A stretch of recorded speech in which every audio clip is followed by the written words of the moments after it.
I feel like less of a woman not sitting on my stoop. I know, I'm sorry. I apologize for our weather here in Los Angeles. So, one cliche about Hollywood is the great weather. We see those come through. What are some other cliches about Hollywood that you have come to find are correct? Well, first of all, I think it's a dirty little secret that a lot of New Yorkers really do like Los Angeles. We always say, because I lived in New York for 12 years, we always say, oh, no, it's not for me, it's not for me. And then we get here and we're like, I kind of like it. Oh, so the cliche that New Yorkers hate LA is wrong. It's wrong. Is a lie. Yes. Well, I speak for myself, but also I know some friends who would agree with me. They won't name, I'm not going to name names. But like, who are they? Zachary Quinto. Zachary Quinto. Who Yes. else? We love him. Matthew Bomer. Matthew They're Bomer. basically all like gay actors. I'm just naming gay actors at this So point. only gays like Los Angeles? Only gay Basically, New Yorkers like yeah, Los Angeles? Yeah. What about the New York straights? What happens to them? You know, I don't talk to them. No, I'm just kidding. I'm sure some of them do. And well, we should You call do. some. Are you Right? implying I'm not gay? I'm just assuming. How do you know? I think it was when you were talking about your husband. How do you know he's not a she? I know. But True. as I was studying up on you, there are a few things that are repeated. Mm-hmm. Facial hair, Yes. red in the head, Uh-huh. gay stuff. Yes. Those would be 3 adjectives that somebody might come up with when describing you. What are your first 3 adjectives when you think of you? Ooh, I'm driven. Okay. I'm dapper. I hope I'm humorous. And I just want to say, I think it's so nice how you're trying to save the bow ties. The bow ties are dying a sad death every day, but thanks to Jesse Tyler Ferguson, they're gonna I like to think I'm part of the renaissance of the bow tie. I started a bow tie line called Tie the Knot.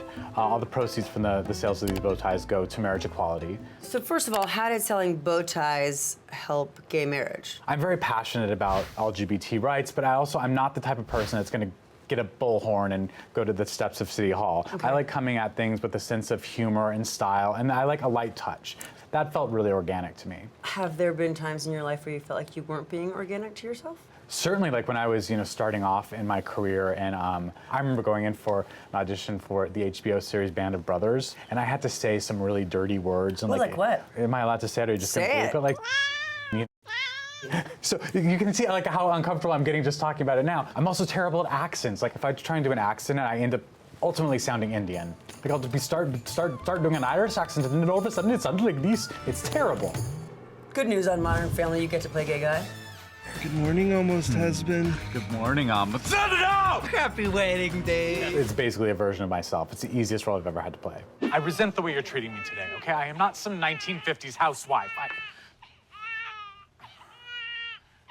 I had read recently someone was a little miffed saying Right. that the portrayal of gays was over the top. Right. My job when I show up is to play this one specific character who happens to be gay. It's not to represent the entire gay community. I mean, if I do that, you're going to get the most watered down, boring, bland version of a person. If you're trying to please everyone, Mitchell is a version of me. So when people say that he is stereotypical or cliche, I really don't know how to respond to that because I'm like, well, Thanks. it kind of comes from an extremely truthful place, and it's also a comedy, so there is going to be an amount of broadness to it. And you're trying to service 11 characters in 22 minutes, so like our writers do a pretty amazing job with that. Are they going to give you the most well fleshed out version of that person in 22 minutes? No, because they can't. But it's slices of life. We locked our baby in the car and people are judging us. I swear to God, I'm gonna break it! Sir, please tell your wife to relax. Everything is going to be okay. That's a man. On the show, you play a dad.